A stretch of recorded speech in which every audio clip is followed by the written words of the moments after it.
Imagine waking up 20,000 years ago. No grocery store, no drive-thru, no delivery app.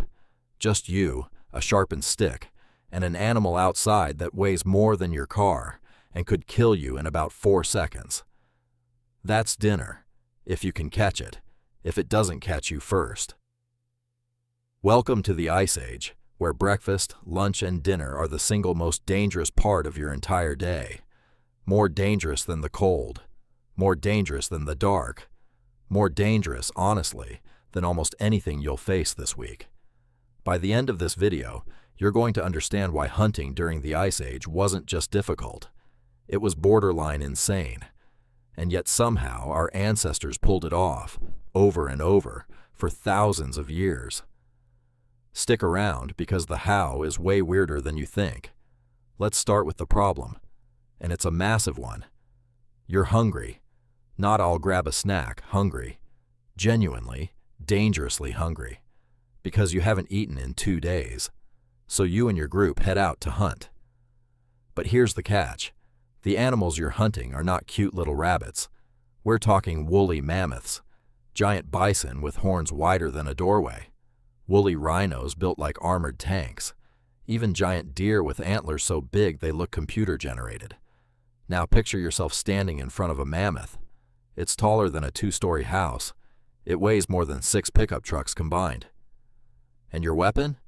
A wooden spear with a sharpened stone tip. Would you walk toward that thing? Be honest. Most of us wouldn't get within 100 feet before turning around and sprinting the other direction. And that instinct would be correct, because getting close to one of these animals wasn't go wrong in about a dozen different ways, and almost all of them end with you getting trampled, gored, or crushed. So here's the real question. How do you kill something 40 times your size, with nothing but sticks and rocks, and somehow survive long enough to do it again tomorrow? This is where it gets interesting, because the answer wasn't strength. It wasn't even bravery, really. It was something way sneakier. But before we get there, let's talk about why this challenge was so much bigger than it looks. First, you have no guns. Obviously. No bows yet, in the earliest periods. Just spears, some sharpened rocks, and maybe a fire. Second, you're hunting in freezing temperatures, sometimes -20 degrees, where your fingers go numb and your body is burning insane amounts of energy just to stay alive. Third, and this is the part people forget, if you fail, you don't just go hungry for a day.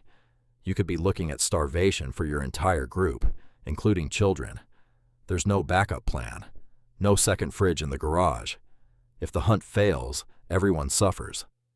And here's a fact that will surprise you. Scientists estimate that hunting large Ice Age animals was so dangerous, injuries were incredibly common, and a single bad hunt could seriously injure or kill several members of a group at once. Imagine your job application, including the line, "High chance of goring by a rhino."